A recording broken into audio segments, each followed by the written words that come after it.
Hi everyone, जैसा कि आप लोग देख रहे हैं मेरे हाथ में इस वक्त सईद गनी की प्रोडक्ट है।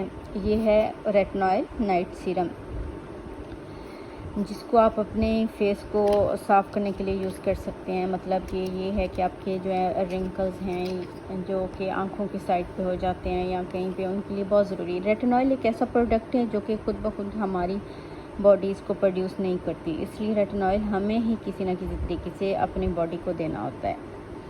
तो रेटिनॉइल बहुत अच्छा इंग्रेडिएंट है, आप इसको लें। और इसको मुझे यूज़ करते हुए तकरीबन कोई 1 वीक हो गए हैं और इसका अच्छा असर पड़ा है मेरी स्किन पे।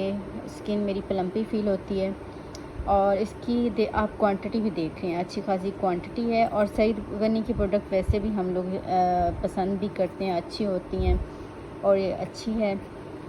पैकिंग भी इसकी बड़ी अच्छी है और यूज़ करने में भी ये बहुत बेस्ट है।